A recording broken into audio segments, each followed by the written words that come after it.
Hello കൂട്ടുകാരെ, പുതിയൊരു വീഡിയോയിലേക്ക് എല്ലാവർക്കും സ്വാഗതം.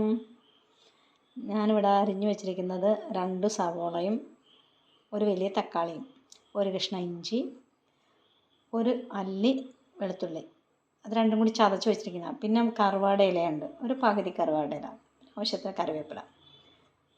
ഈ അരിഞ്ഞു വെച്ചിരിക്കുന്ന സവോളയും തക്കാളിയും കൂടെ നമ്മൾ പേസ്റ്റായിട്ട് നന്നായിട്ട് അരച്ചെടുക്കും. തക്കാളിയും സവോളയും കൂടി നല്ല പേസ്റ്റ് രൂപത്തിലാക്കിയിട്ടുണ്ട്. കക്ക ഇറച്ചി വേവിക്കാനായിട്ട് വെച്ചിരിക്കുകയാണ്. അതിനകത്തോട്ട് കുറച്ച് മഞ്ഞൾപ്പൊടി ചേർത്ത് കൊടുക്കാം, കുറച്ച് ഉപ്പും ചേർത്ത് കൊടുക്കാം. ഇത് വേവുന്നതിന് വേണ്ടിയിട്ട് കുറച്ച് ഉപ്പാണ് ഞാൻ ചേർത്തിരിക്കുന്നത്.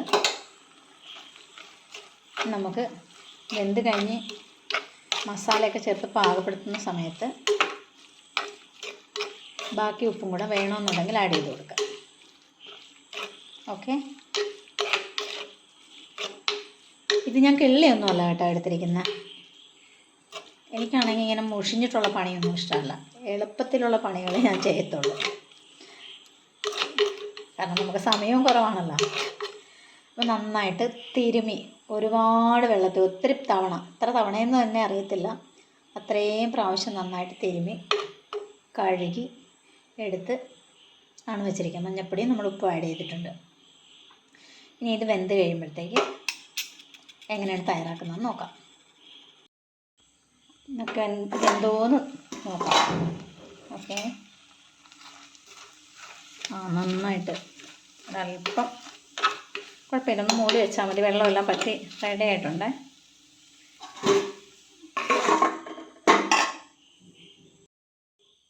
ഇനി തയ്യാറാക്കുന്നത് എങ്ങനെയാണെന്ന് നോക്കാം.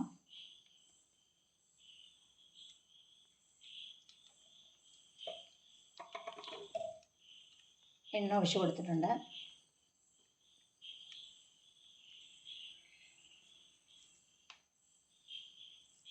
ഇഞ്ചിയും വെളുത്തുള്ളിയും കൂടെ ചതച്ചാണ് ഇട്ട് കൊടുക്കാം.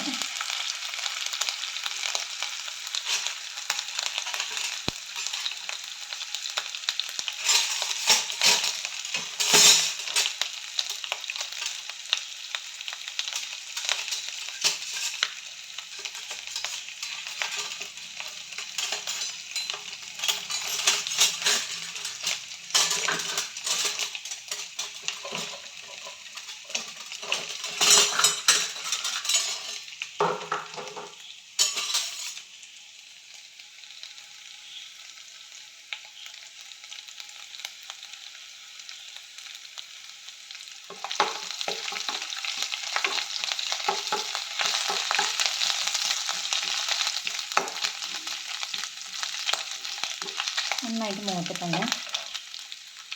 ഇത് നമുക്ക് തേങ്ങ അരിഞ്ഞു വെച്ചിരിക്കുന്നതാണ്. അതൊക്കെ ചെറുതായിട്ട്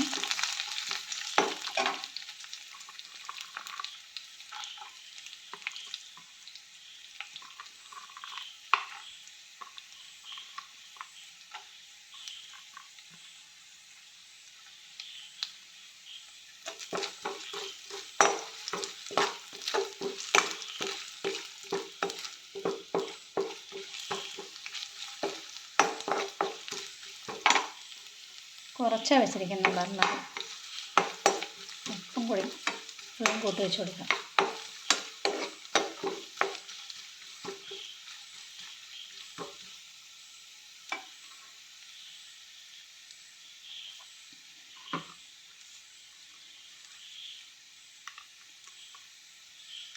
കറിവേപ്പില ആഡ് ചെയ്തിട്ടുണ്ട്. ഇങ്ങനെ മതി, മൂപ്പിക്കണ്ട കേട്ടോ. തേങ്ങക്കൊത്ത് മൂപ്പിക്കൊന്നും വേണ്ട. കറുവയുടെ ഇലയും കൂടെ അതിനകത്തുണ്ട്.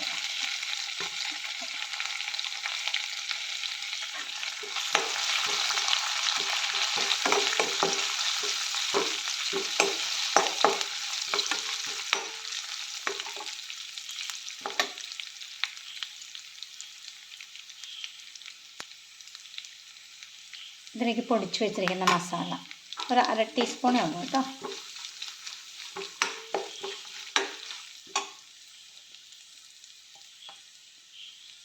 നമ്മൾ ആദ്യമേ മഞ്ഞൾപ്പൊടി ആഡ് ചെയ്ത് കൊടുത്തിട്ടുണ്ട്. അതുകൊണ്ട് അല്പം കൂടെ ഞാൻ ചേർത്തിട്ടുള്ളൂ. കൂടുതൽ ഉപയോഗിക്കുന്നവരാണെങ്കിൽ ഓക്കെ, ഇത് ഓരോരുത്തരുടെ ഇഷ്ടാനുസരിച്ചിട്ട് മഞ്ഞൾപ്പൊടി ചേർക്കുക. ഇനി നമ്മൾ തയ്യാറാക്കി വെച്ചിരിക്കുന്ന പേസ്റ്റ് ആഡ് ചെയ്ത് കൊടുക്കുക. തുള്ളി പോലെയുണ്ട് പ്ലേറ്റിൽ നോക്കി, ഒട്ടുമില്ല. കണ്ടോ,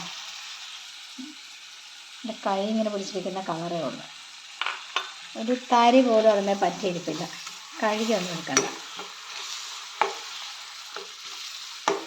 ഇനി ഇത് നന്നായി പൊട്ടി ഇതിന് വെള്ളം പറ്റിയതിന് ശേഷം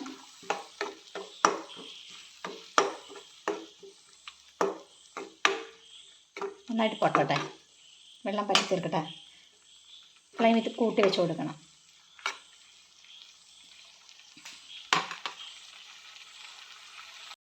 ഇത് 2 സ്പൂൺ മുളക് പൊടിയാണ്.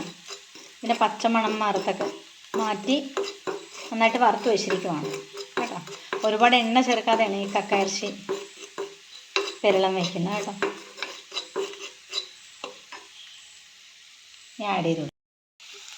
നന്നായിട്ട് വെള്ളമെല്ലാം പറ്റിയാണ് ഇരിക്കുന്നത്. അതിനകത്തോട്ട് മുളക് പൊടി നമ്മൾ ആഡ് ചെയ്ത് കൊടുത്തിട്ടുണ്ട് കേട്ടോ. നല്ല ശരിക്കും പറ്റിയിട്ടില്ല വെള്ളം.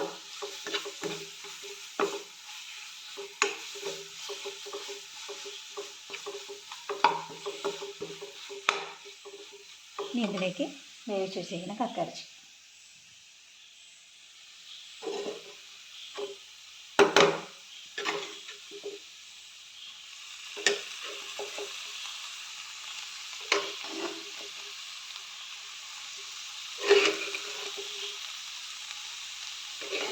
സാധാരണ കക്കയിറച്ചി വയ്ക്കുമ്പോഴത്തേക്ക് നല്ല എണ്ണ വേണം. എത്ര ചേർത്താലും കാണിക്കത്തില്ല. എണ്ണ അധികം കഴിക്കാൻ പറ്റാത്തവർക്കും കഴിക്കണമല്ലോ.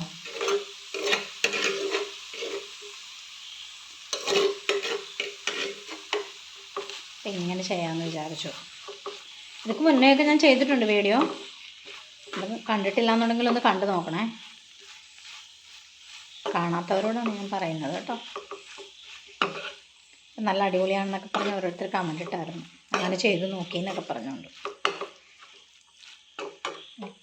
കൂട്ടി വെക്കട്ടെ. കുറച്ച് വെച്ചിരിക്കുമായിരുന്നു പറ്റി കഴിഞ്ഞപ്പോഴത്തേക്ക്.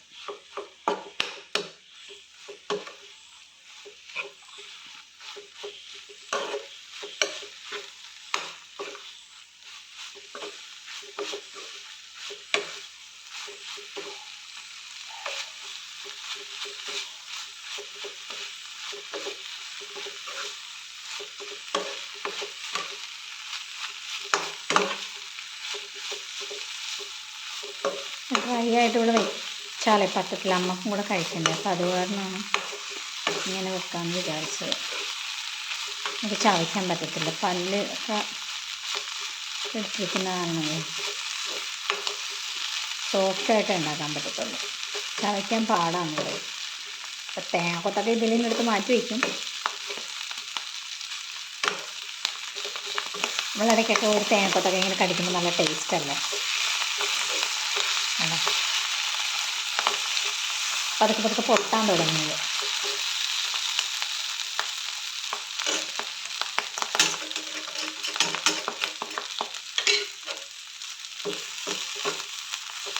പതുക്കെ മൂടി വയ്ക്കാം.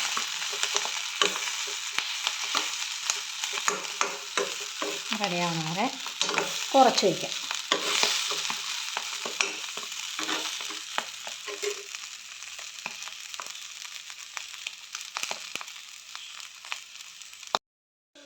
അപ്പം നാടൻ കക്കയിറച്ചി ഫ്രൈ റെഡി ആയിട്ടുണ്ട്.